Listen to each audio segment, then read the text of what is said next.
Secretário Tadeu Alencar, eu estava lendo aí, num site, não sei se foi o UOL, que tem uma divisão no Supremo de qualificar os atos que aconteceram em Brasília. Bom, quando aconteceu aquela balbúrdia em Brasília, dos caras quebrarem tudo, pouco antes da posse do Lula, tentarem jogar ônibus de cima do viaduto, eu falava aqui no Jornal Gente, fiz uma pergunta para o ministro Flávio Dino, com quem a gente já falou várias vezes desse mesmo programa. Ele sempre foi um cara muito gentil. Hoje está tarefado, está difícil falar com o Flávio Dino. E é melhor ele trabalhar do que falar.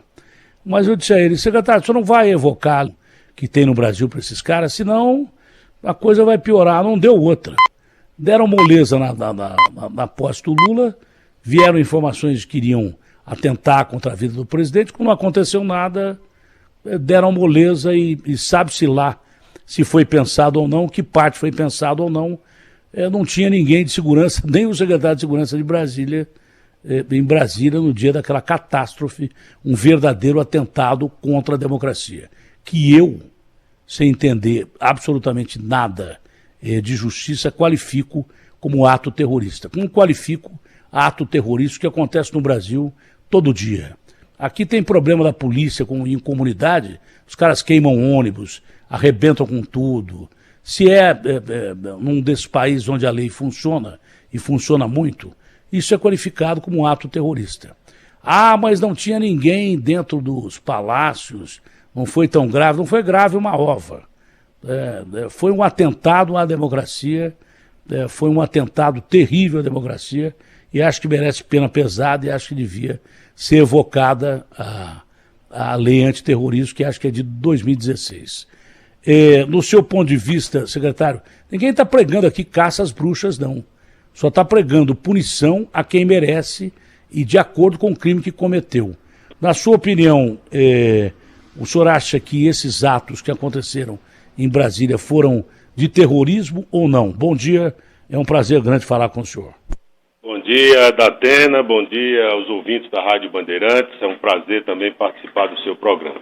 Eu acho que foi, sem dúvida nenhuma, um grave atentado à democracia. O que aconteceu aqui não foi a depredação de um patrimônio público ou privado, um ataque localizado a uma repartição pública, por mais grave que já fosse, se fosse um ataque isolado. Foi algo de profissionais, foi algo pensado, meticulosamente planejado para entrar de maneira rápida, em meia hora praticamente, pouco mais.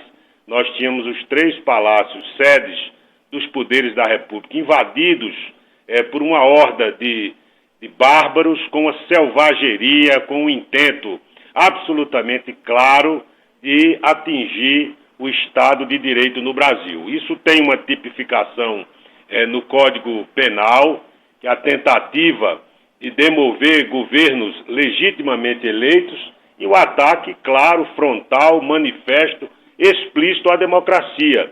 Então eu acho que, dada a gravidade do que aconteceu, desses atentados, sem dúvida nenhuma, são atentados que vão muito além daquilo que poderia ser uma manifestação da população insatisfeita, reivindicando uma pauta que não existia. O que aconteceu foi a partir de uma pregação também reiterada do próprio presidente da República, que, embora não se possa fazer nenhuma conexão direta do ponto de vista jurídico sobre sua responsabilidade nesses episódios, mas o seu patrocínio político com relação aos fatos graves que aconteceram em 8 de janeiro é absolutamente certo, na medida em que ele diretamente atacou as instituições, o Congresso Nacional, a Justiça Eleitoral, se dirigiu a ministros do Supremo de uma maneira que a gente não tem nem condição de reproduzir aqui, a forma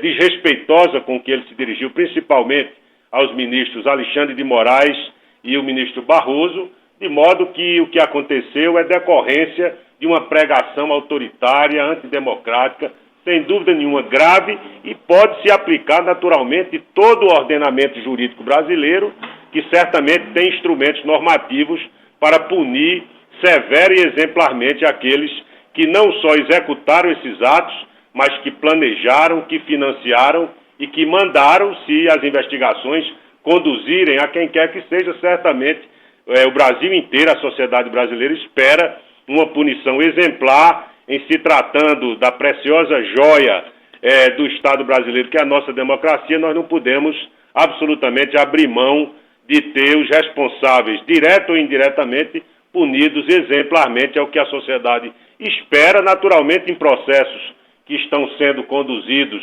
assegurada a plenitude de defesa, o contraditório, que é como uma investigação deve se conduzir no Estado de Direito, mas certamente a gravidade do que aconteceu recomenda uma punição exemplar. Ninguém quer caça às bruxas de Salem. Nós só queremos que quem agiu por omissão ou por falta de pensamento patriótico ou por ação, quem financiou isso ou quem deixou que isso acontecesse, quem quer que seja tem que pagar. Essa é a grande realidade. Esse é o nosso ponto de vista. A lei a quem age fora da lei.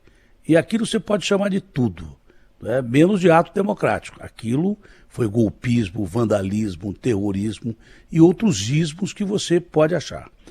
Mas muita gente foi levada sem saber porque estava sendo levada. Sim, mas a mão que balança o berço, principalmente, tem que pagar.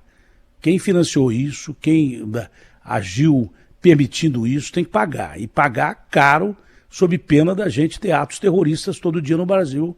Só faltava essa. Logo depois da possibilidade de penalização desses atos terríveis de Brasília, tentaram derrubar a torre de transmissão no Paraná. Isso é ato terrorista, que implica em apagão, isso implica numa série de problemas.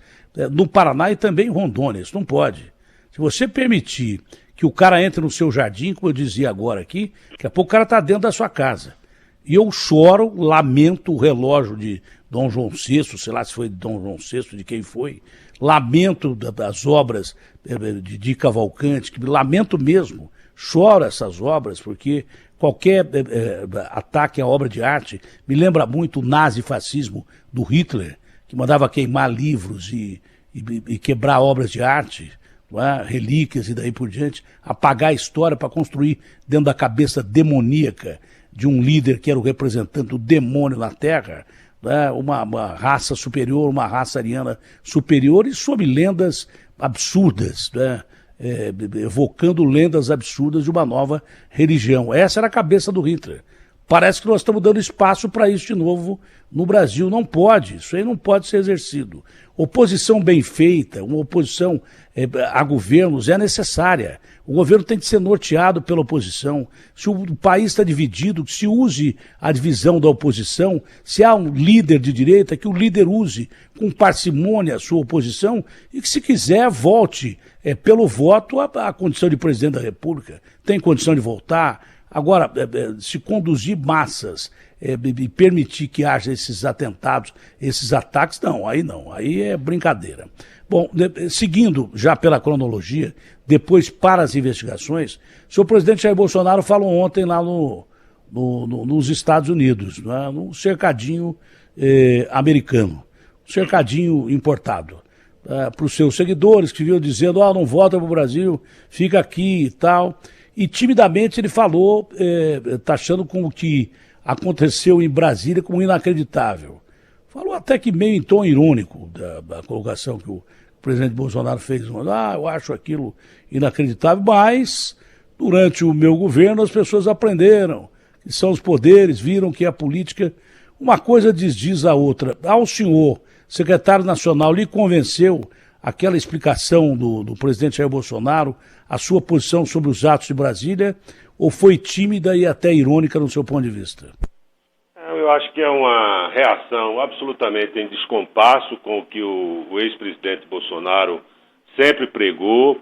Basta invocar que até antes da assunção dele à presidência da República, um dos seus filhos, já eleito deputado federal, já dizia que para fechar o Supremo Tribunal Federal bastaria um cabo e um soldado, o que indicava ali uma visão absolutamente deformada do funcionamento das instituições republicanas e da necessidade de que o Poder Judiciário que, com todas as imperfeições das instituições humanas, evidentemente que os seus eventuais equívocos devem ser combatidos pela via própria, através de um recurso, de uma decisão que a gente discorde, mas jamais atentar contra esse funcionamento. Isso aconteceu em diversos momentos da Atena. Não foi um ponto fora da curva, não foi um ponto isolado.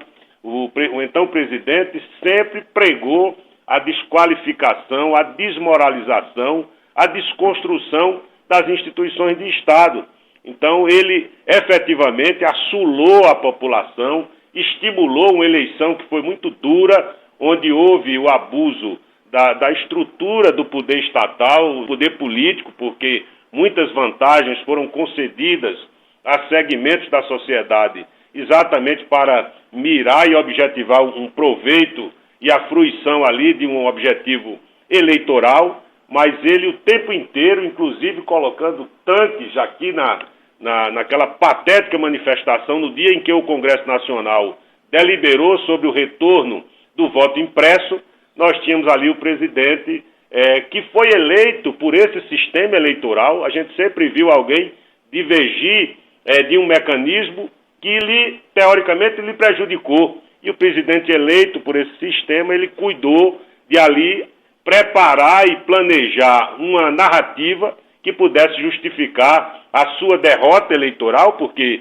evidentemente que com tudo que fez ainda demonstrou ali ter um grande apoio, lamentavelmente, da sociedade brasileira, porque depois de todo o seu comportamento, principalmente durante a crise sanitária, era de se esperar que a população entendesse que a atividade de governar exige responsabilidade, serenidade, a atitude de um líder de um país com problemas monumentais como é o Brasil. Então, essa atitude, de certa maneira, constrangida com o que aconteceu em Brasília, não foi o comportamento nem do presidente, nem de atores que desempenhavam um papel de destaque, um papel de proeminência no seu governo, como o ex-ministro da Justiça e da Segurança, que é o delegado federal Anderson Torres, que em boa hora, tendo concorrido diretamente, porque aí há nexo de causalidade entre a sua atitude, assumindo no dia 2 de janeiro a Secretaria de Segurança,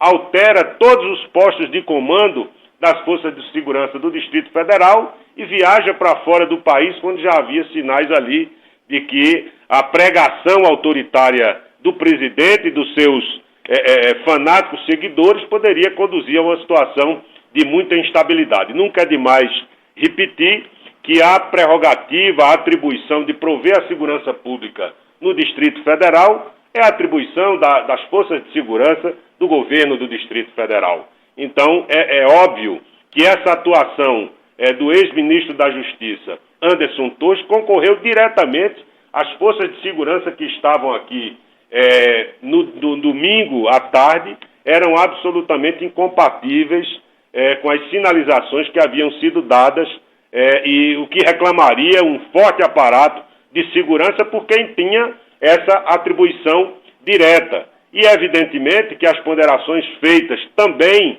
ao próprio governador Ibanez, de que ninguém poderia correr esse risco, não deveria se correr esse risco, contatos que foram feitos por atores que representavam os poderes, inclusive o próprio ministro Flávio Dino, também leva a uma responsabilidade aí a ser apurada devidamente, mas já se viu indícios de uma atitude que, embora não concorrendo diretamente, não se pode afirmar isso da parte do governador, mas a sua atitude de permitir a entrada de populares no meio de um clima tenso, numa pregação que desde os atos preparatórios já era agressiva e violenta, pregando a intervenção militar, pregando a destituição do presidente Lula, eleito democraticamente, inclusive à luz dos fatos que aconteceram no dia 12 de dezembro, no dia da diplomação, um dia simbólico do presidente eleito. Brasília viveu momentos de grande tensão, o que reclamaria não só na posse, e foi a mesma polícia militar que agiu num protocolo de segurança exemplar no dia da posse, foi a mesma que agiu no dia 8 de janeiro, embora sem o devido comando para prover a população de segurança e, naturalmente, proteger a sede dos poderes da República como era da sua atribuição legal e funcional. De modo que eu acho que o presidente, efetivamente, em todo o seu governo, especialmente a partir da segunda metade desse governo, agiu de maneira a estimular que as pessoas agissem da forma como agiram. O que me impressiona, Datena, é que se você olhar algumas cenas que foram divulgadas aí amplamente pelos meios de comunicação, especialmente registros em vídeo, é que o sujeito estava lá de cara limpa e sem nenhum tipo de preocupação de esconder a sua pessoa ali praticando aqueles atos de vandalismo, de terrorismo, claro, contra o Estado de Direito, o que mostra que a sensação de impunidade foi que esteve na base dessa movimentação violenta, agressiva, sem dúvida nenhuma, criminosa e terrorista, e por isso não faz sentido que o ex-presidente Bolsonaro venha agora estranhar e reagir de maneira adocicada à sua pregação autoritária, que sempre estimulou e concorreu, se não juridicamente, porque, volto a dizer, não há elementos nesse momento, embora tenha sido pedido pela Procuradoria-Geral da República, a sua inclusão como um dos investigados que podem ter tido algum tipo de participação, que foi aceito pelo Supremo Tribunal Federal. Vamos aguardar de maneira ponderada e serena o curso das investigações. O Brasil precisa de tranquilidade para voltar a crescer e para enfrentar os seus verdadeiros problemas.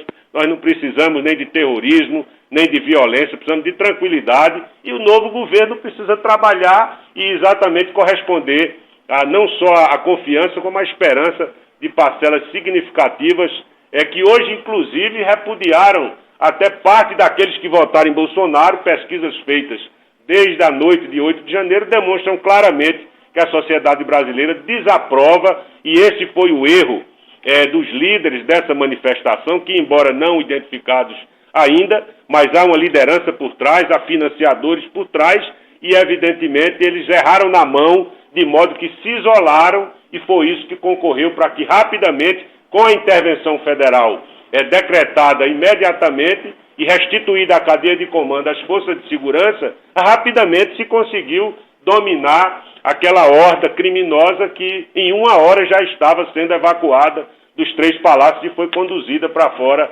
da esplanada dos ministérios e depois para o curso das investigações, que começou com a apreensão desse grande contingente feito pela Polícia Judiciária e pela Polícia Militar do Distrito Federal, já sob o comando da intervenção. Bom, o senhor fala do alto da autoridade de um cargo importantíssimo da República Federativa do Brasil, que é o Secretário Nacional de Segurança Pública. Pelas palavras que eu pude perceber, a gente tem que prestar atenção no entrevistado, né?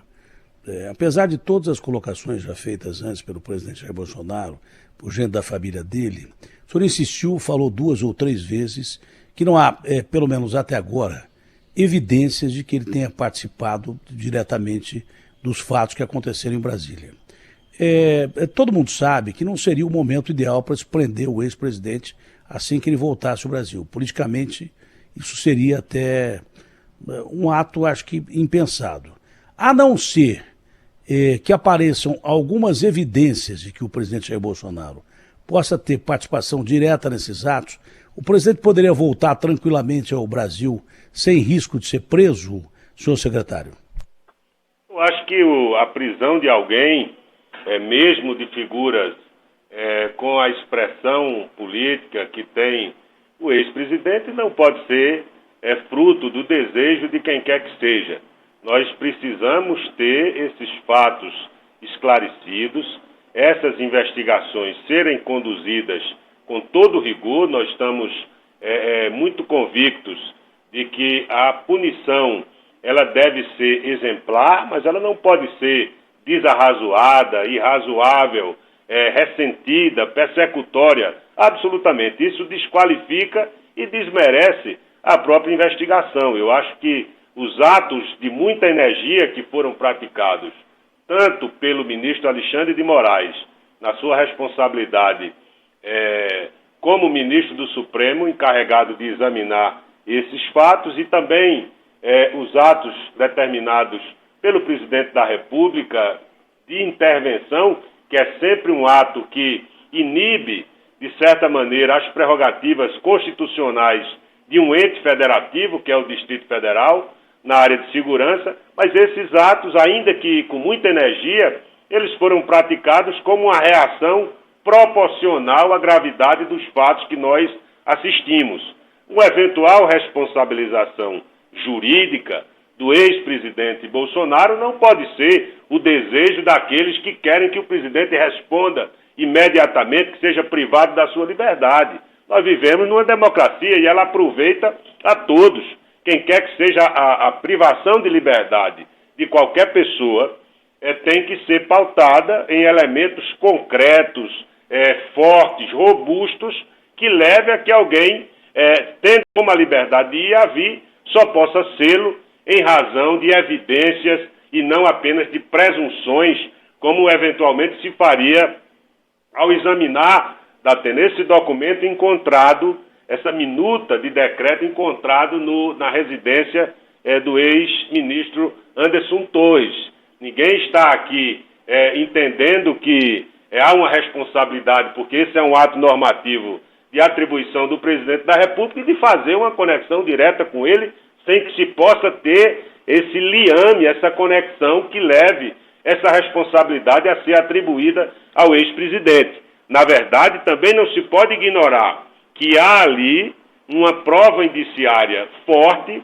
de que alguém desejava, se era o ministro Anderson Torres, ou se ele recebeu essa minuta de alguém, ou se ele elaborou, ou se sua equipe elaborou, se foi ele que propôs, se alguém acolheu essa ideia e depois não pôde ser implementada, ou não acolheu, e por isso ele estava num armário lá, na véspera de ser triturado, como disse o Anderson Torres. Evidentemente que nós não podemos fazer com que qualquer desdobramento nessa investigação, quer atinja alguém com uma participação ali lateral e acessória, ou alguém que possa ter uma responsabilidade de ter engendrado tudo isso, nós não podemos ter a prisão de quem quer que seja, inclusive do ex-presidente, que não seja pautada pela observância rigorosa das leis do país, porque, evidentemente, que num país democrático, onde, apesar de todos os ataques, as instituições saíram fortalecidas, para além das cenas chocantes que todos assistimos, do ataque à cultura e à memória nacional e à própria democracia, nós não podemos ter essas investigações sendo amesquinhadas por uma atitude apenas de revanche político. Eu acho que isso não faria nenhum sentido, ao invés de trazer a tranquilidade de que precisamos para que o Brasil possa trabalhar com tranquilidade, para que os problemas nacionais possam ser devidamente enfrentados, a desigualdade, a miséria, o desemprego, a falta de competitividade da economia brasileira. Esses são os problemas que a população quer ver enfrentados. Quanto ao mais, é a investigação que está em curso agora. Elas não vão parar e, naturalmente, depois de serem devidamente instruídos os processos criminais, porque é de crime que se trata e, portanto, a apuração é do ponto de vista penal também, além das responsabilidades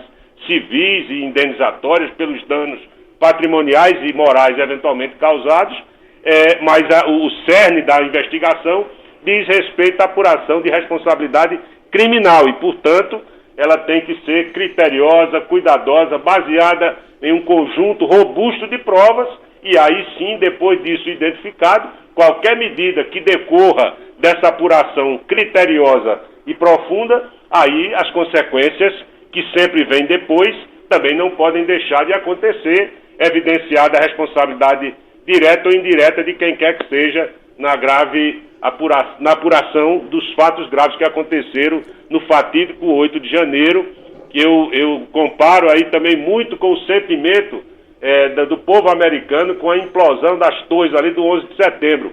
Foi um dia marcante para o mundo e para a sociedade americana em especial. O 8 de janeiro ficará marcado aqui como um dia de grandes ameaças à nossa democracia, de um ataque sem sentido, agressivo, violento, mas sem dúvida nenhuma serviu para mostrar que a democracia é o melhor regime e que ela precisa ser protegida.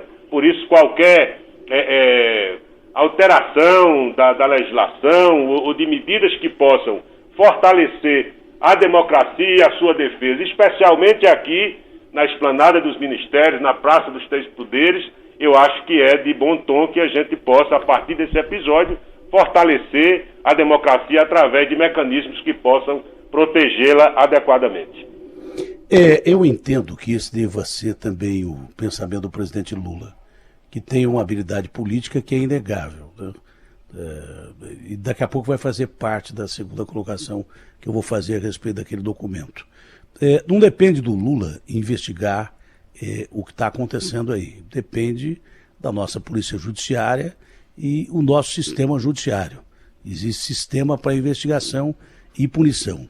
Mas tem a impressão que da mesma maneira que o Lula, em que pese divergências terríveis, né, principalmente do Supremo e ministros do Supremo, e principalmente o Alexandre, né, em que pese divergências com o presidente Jair Bolsonaro, divergências enormes, eu duvido que eles vão julgar isso de uma forma intestina e vão investigar isso de uma forma intestina. Isso aí tem que ser julgada com tranquilidade para que o país não entre numa crise pior do que já está. Agora, se aparecerem evidências contra quem for vai ter que pagar. Mas eu não acho que é tão fácil colocar assim essas ligações de evidência. Então vamos ao documento. O que eu quero dizer é que, pelo que o presidente Lula deve estar pensando, as autoridades deveriam se nortear dessa forma também, continuar naturalmente as investigações em relação ao senhor ex-presidente da República, vai ter muita calma em relação a esse julgamento, porque você não pode colocar o fígado aí, o intestino aí num momento como esse. Tem que usar muito mais o cérebro e o coração. Porque o Brasil precisa de paz, estabilidade, e a prisão de um ex-presidente da República significaria uma implosão de um sistema político de um país que teve apenas 1% de diferença nos votos aí em favor do Lula contra o Bolsonaro. Se jogar politicamente o jogo, se jogar, como ele diz, dentro das quatro linhas, vai fazer uma oposição ao governo Lula, que seria uma oposição muito saudável ao governo Lula, e se quiser pode voltar à presidência da República, onde ele chegou pelos caminhos democráticos. Ele foi eleito por voto de papel, enquanto foi eleito por voto de urna eletrônica, que não foi uma vez só, você entendeu? E perdeu também por voto de urna eletrônica, apesar de ele não concordar. Mas se fosse um regime de exceção, ele jamais seria um presidente, que um capitão não seria presidente no lugar de um general vice. Ele sabe disso, que o jogo democrático tem que ser seguido. Então vamos esperar para ver. Me parece que o presidente Lula está agindo com calma, com tranquilidade. Quando ele interveio lá em Araraquara de uma forma federal, ele teve a preocupação de não ser ele um interventor da parte política. Quem afastou o Ibanez foi o Alexandre de Madrugada, e não o presidente Lula. Ele interveio na segurança, onde houve falha, interveio no momento certo e justo que deveria ter participado com o presidente da República. Não havia resposta que não fosse aquela dada no momento em que foi dada em Araraquara, em que ele, inclusive, me pareceu perplexo diante daquilo que acontecia. Agora, que esse troço foi premeditado, foi. Você não tem a dúvida. Principalmente porque o que aconteceu em Brasília antes da posse de atos terroristas, né? Não tão graves como o dia 8, mas houve atos terroristas lá em Brasília. Eu repito, até perguntei se seria evocada a lei de terrorismo contra aqueles golpistas e com atos impensáveis. Não foi. Para a posse, havia informação dos sistemas de segurança que iriam inclusive atentar contra a vida do presidente Lula. Não é? Tanto que talvez ele nem desfilasse em carro aberto. Mas ali apurou-se com mais profundidade e tal, a história do Pedro Lobo. E ninguém teve nenhuma participação. Foi o dia mais tranquilo do Brasil após o presidente Lula. O que prova que a coisa que aconteceu no dia 8 já estava premeditada. Quando ninguém esperava, atacaram. Entraram pela porta aberta e atacaram. E gostaria de saber do senhor, primeiro vamos à minuta. Nenhum sujeito que virou presidente da República é infantil a ponto de rascunhar, ao ponto de rascunhar uma tentativa de golpe. O Bolsonaro não seria burro a esse ponto. E nem deixaria rastro mandando alguém entregar esse documento ao seu Anderson Torres. né? Seria de uma burrice abissal você rascunhar ou mandar alguém rascunhar um ato de golpe. Agora, que esse documento precisa ser investigado, precisa ser investigado. Não estava lá de graça, não foi colocado lá de graça, não foi guardado pelo senhor Anderson Torres de graça, e me parece que através daquilo que o senhor Anderson Torres for investigado, ele é um delegado de Polícia Federal, ele sabe muito bem conduzir interrogatório e participar também como interrogado. Duvido que saia da boca dele o que aconteceu ali. Mas eu já tenho quase que certeza absoluta que as investigações daquele documento estão adiantadas e não devem chegar a bater no presidente da República, do presidente Jair Bolsonaro, mas pode bater em gente importante e que articulou sim, ou pensou sim, tempo atrás. E o Anderson Torres não largou aquele documento em casa de graça, não. Aquilo lá é possivelmente para fazer chantagem com alguém, entendeu?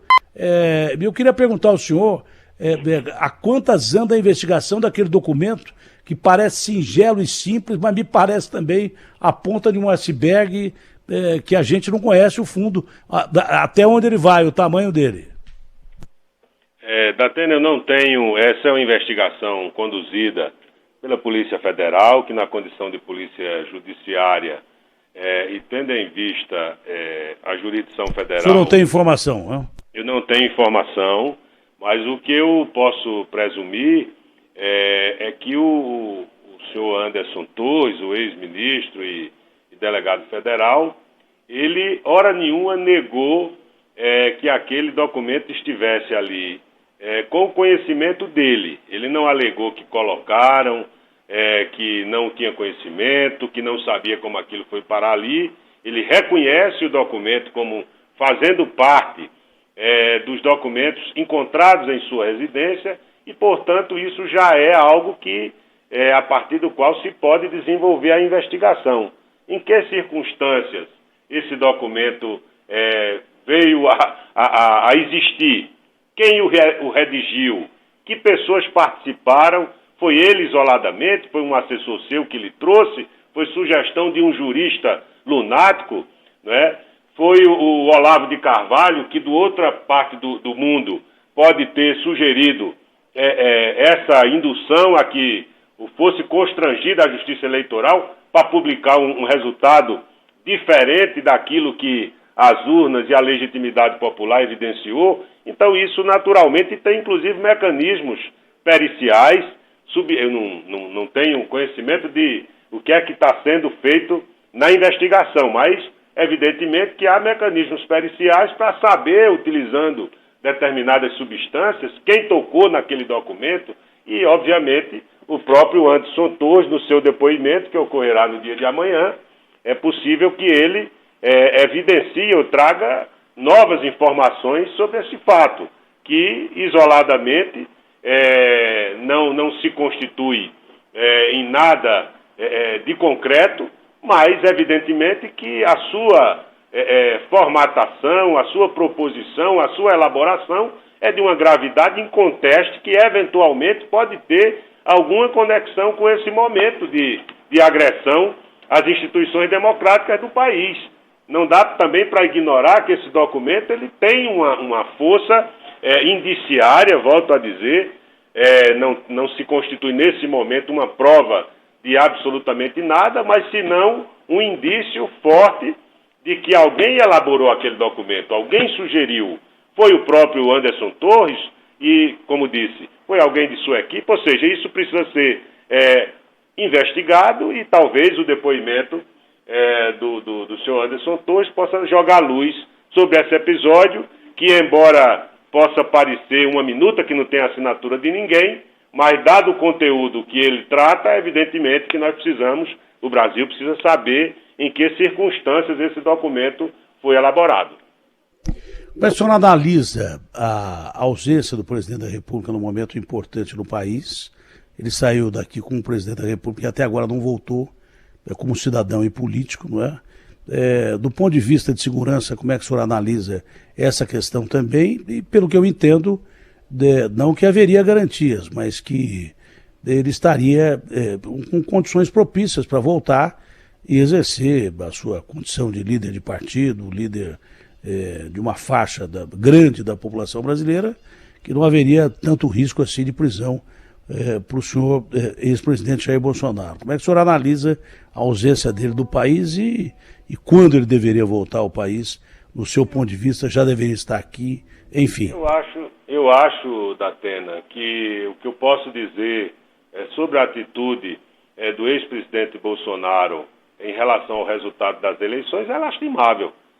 Nós temos em todas as democracias modernas, aqui na Colômbia se sucederam governos de direita, governos de esquerda, cada um respeitando o resultado das eleições e passando a disputar o espaço político que ali na frente poderia eventualmente modificar esse resultado. Inclusive mantendo políticas, eu cito a Colômbia porque na questão de segurança pública, tanto governos de perfil mais conservador como governos de perfil mais progressista adotaram uma visão de segurança pública do ponto de vista de prevenção social, de políticas sociais em áreas degradadas, com educação, com bibliotecas, com equipamentos urbanos, que modificaram a face da violência em Medellín, especialmente também em Bogotá. Então eu acho lastimável que o ex-presidente não tenha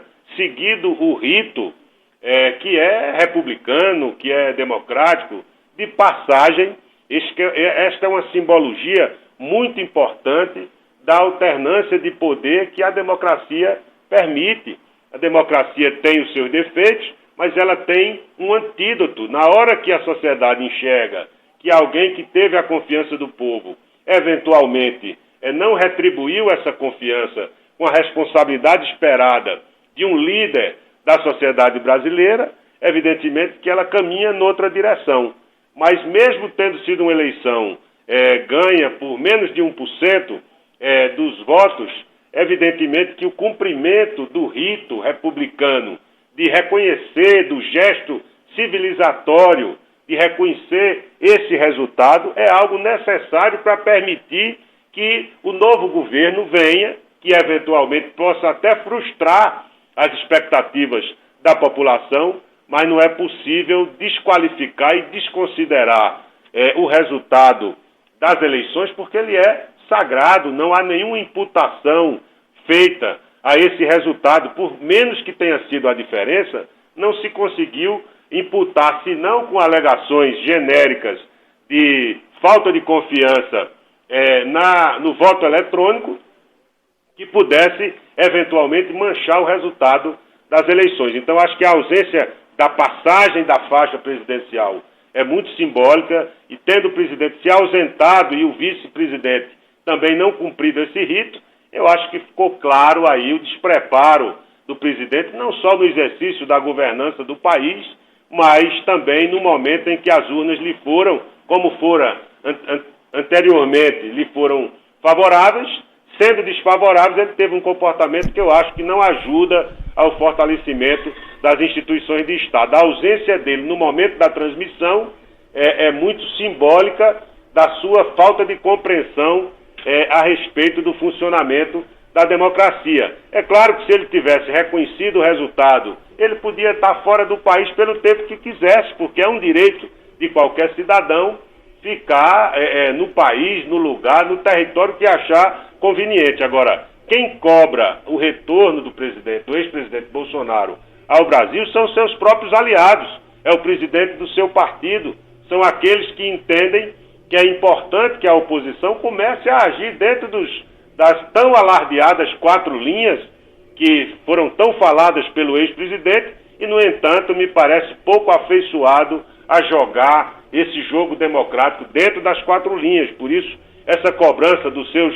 partidários, dos seus correligionários, é que cala fundo, porque certamente boa parte da população brasileira não está com nenhuma saudade do presidente Bolsonaro. O produto do seu governo em todas as áreas não é animador, seja na economia, seja nas políticas ambientais, seja na imagem do Brasil, seja no ataque à cultura. Talvez o sujeito ache normal quebrar um símbolo da memória nacional como aquele relógio, ou perfurar 7 vezes um quadro de Di Cavalcanti, porque a cultura foi vista por Bolsonaro como inimiga, como adversária, que deveria ser meticulosamente estrangulada, como aliás ele fez. Os 2 vetos às legislações aprovadas, que nós aprovamos no Congresso Nacional, quase a unanimidade do Congresso, que foi a Lei Aldir Blanc 1 e 2 e a Lei Paulo Gustavo, essas 3 leis foram vetadas pelo presidente depois do Congresso ter aprovado de maneira hegemônica essa legislação. Então, eu lamento que o comportamento do ex-presidente tenha sido esse e acho que a ausência dele do país é reclamada hoje pelos seus coalicionados, que entendem que a disputa e a luta política deve ser feita no território, no chão da fábrica, né, exatamente para reconstruir e tentar, daqui a 4 anos, novamente se apresentar ao povo brasileiro. Mas eu tenho a impressão de que os setores conservadores que têm e tiveram ao longo da história brasileira grandes expoentes, não precisam de uma liderança autoritária, que aí não é uma questão de conservador versus progressista, de esquerda ou direita. Você pode ter um pensamento selvagemente liberal, conservador, de direita, mas não pode atentar contra a democracia. E eu acho que a crença e a profissão de fé do ex-presidente é autoritária, por isso ele está tão desconfortável nesse figurino que já não lhe cabe no Brasil do século XXI, democrático, apesar de todos os ataques, a população brasileira desaprovou em 90% da população essas iniciativas. E, naturalmente, é por isso que o comportamento do presidente está diferente, mas me parece que é para inglês ver, porque, de fato, não bate com a sua conduta durante todo o seu governo.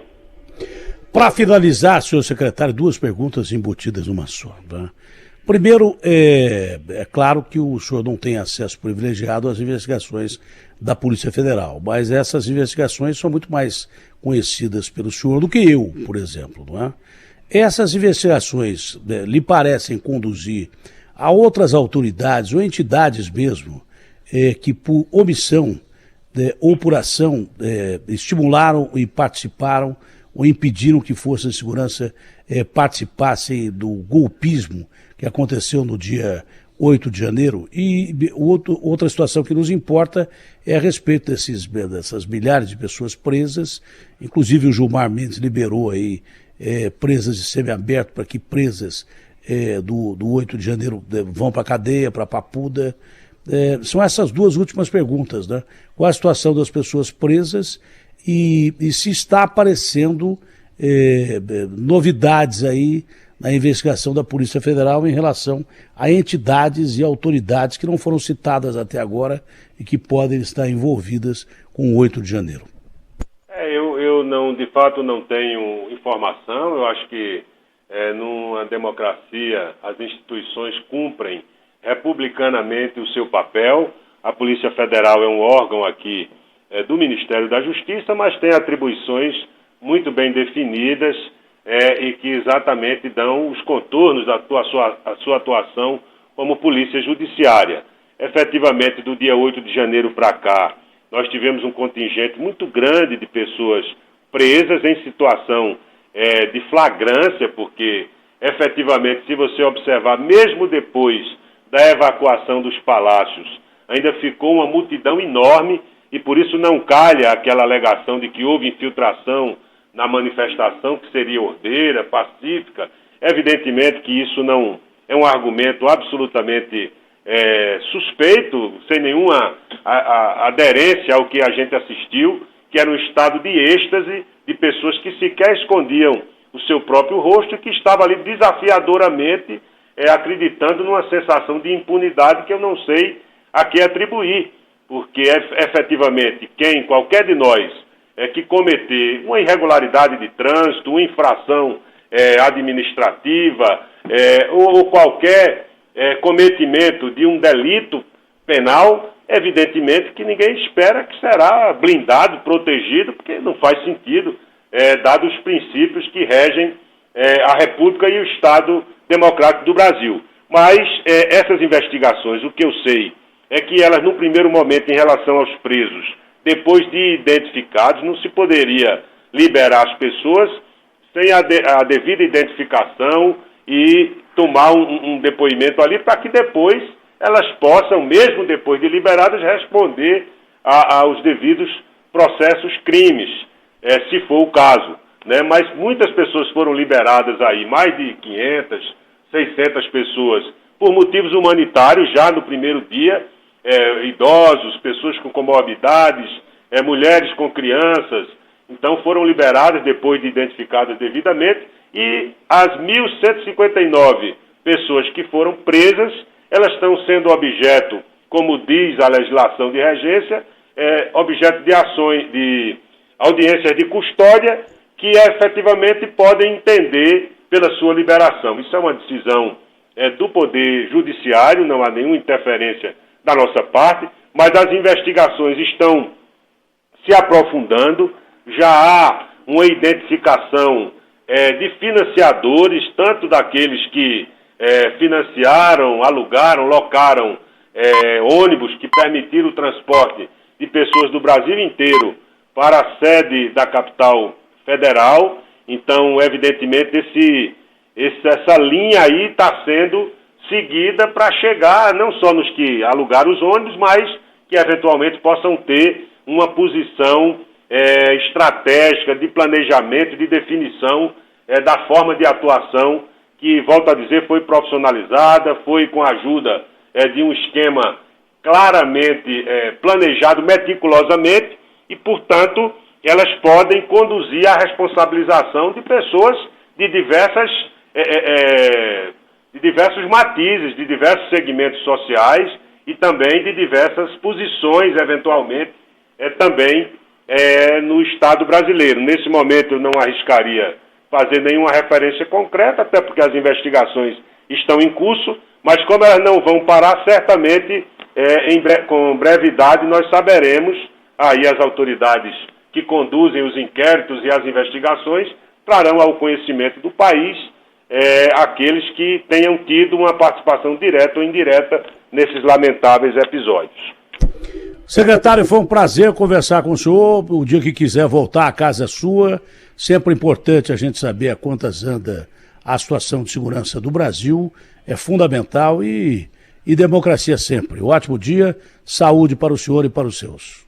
Muito obrigado, Datena. Um bom dia aos seus muitos ouvintes na Rádio Bandeirantes. Nós estamos aqui sempre à disposição. É um dever de quem ocupa função pública prestar contas do que estamos fazendo. E os meios de comunicação, e especialmente com a sua credibilidade na imprensa e entre os comunicadores brasileiros, será sempre um prazer participar do seu programa. Muito obrigado, um bom dia a todos.